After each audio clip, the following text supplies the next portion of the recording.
Y basis पर भी आय front पर यह आंकड़ा जो है वो 1,95,000 करोड़ 95,318 करोड़ है। ये टोटल इनकम का आंकड़ा जो कंपनी ने पोस्ट किया, जो कि 1,78,328 करोड़ के मुकाबले है सीक्वेंशियल बेसिस पे। तो जो आय जिसकी नीरज जी 1,93,000 करोड़ की बात कर रहे थे, वो 1,95,000 करोड़ का आंकड़ा, यानी कि उससे भी 2,000 करोड़ ऊपर की तरफ आता हुआ दिखाई पड़ा है।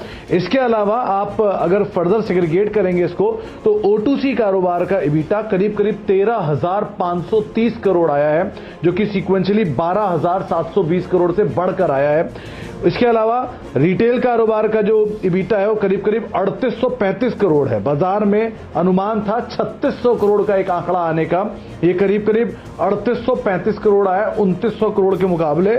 और इसके अलावा कंपनी का जो डिजिटल कारोबार है, बाजार में अनुमान था 9500 करोड़ इस तिमाही में देने का, यह आया है 10,230 करोड़ रुपए। यानी कि O2C कारोबार, रिटेल कारोबार और साथ साथ जो जियो का कारोबार है, उन तीनों ही कारोबार, डिजिटल कारोबार जो है, ये तीनों का ही कारोबार जो है वो अनुमान से कहीं ज्यादा बेहतर आता हुआ दिखाई पड़ा है EBITDA फ्रंट पर। इसके अलावा ओवरऑल रेवेन्यूज जो है वो करीब करीब 2,000 करोड़ से एक्सीड हुए हैं। और सबसे क्रूशियल पार्ट है मुनाफे का आंकड़ा, करीब करीब 15,660 करोड़ का मुनाफे का आंकड़ा था। 18,600 करोड़ रुपए का एक आंकड़ा मुनाफे में देखने को मिला, वो भी तब जबकि अदर इनकम का हेड जो सीक्वेंशियली भी देखेंगे या YOY देखेंगे, दोनों के लिहाज से गिरता हुआ दिखाई पड़ा। तो कोर ऑपरेशनल परफॉर्मेंस जो है वहां पर एक स्ट्रॉन्ग इंप्रूवमेंट आता हुआ दिखाई पड़ा, जिसकी वजह से भी कंपनी के नंबर्स बेटर साइड पर हैं। EBITDA मार्जिन भी करीब करीब 49% के आसपास इस तिमाही में देखने को मिले हैं।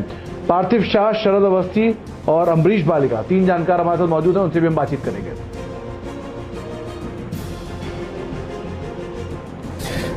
अमरीश जी, आपको मेरी अगर आवाज आ रही हो तो फर्स्ट रिएक्शन आपका क्या है? हमारे एक्सपेक्टेशन से बेटर नंबर दोनों ही फ्रंट पे, रेवेन्यू फ्रंट पे भी और प्रॉफिट फ्रंट पे भी आते हुए दिखे, और जियो ने भी बीट किया है सारे जो अनुमान थे हमारे उसको। पहला रिएक्शन क्या है आपका? No, clearly मुझे लग रहा है कि this is a beat on across all aspects. I don't think we can really find any fault, क्योंकि normally हम लोग जब देखते हैं Reliance के results, either like Jio does well, Petchem disappoints, या we have 3 verticals doing well, 2 verticals possibly disappointing. पर इस बार जो मैं देख रहा हूँ, whatever has come as of now, I think it's a beat across. पार्थिव शाह, आपको कैसे लगे नंबर? देखिए, मैं मानूंगा जबरदस्त नंबर्स है। मैं उसका रैशनल आपको बताता हूँ। इस क्वार्टर में हम डेफिनेटली जानते हैं कि जो रिफाइनिंग पेटकेम बिजनेस था, उसमें हम लोग एक्सपेक्ट कर रहे थे कि रिफाइनिंग सेक्टर के अंदर जो थ्रूपुट है वो 105% के आसपास होने वाला था, बिकॉज कोई ऐसा मेंटेनेंस शटडाउन नहीं था और डिमांड बहुत ही सॉलिड थी, स्प्रेड्स काफी अच्छे थे। और ये चीज अगर मैं क्वार्टर ऑन क्वार्टर कंपेयर करूं तो थ्रूपुट करीबन 98% था। तो यहाँ से रिफाइनिंग में एफिशिएंसी हम लोग एक्सपेक्ट कर रहे थे। सिंगापुर ग्रॉस रिफाइनिंग मार्जिन की बात करें तो वहां पे भी almost Singapore refining margin double हुआ था।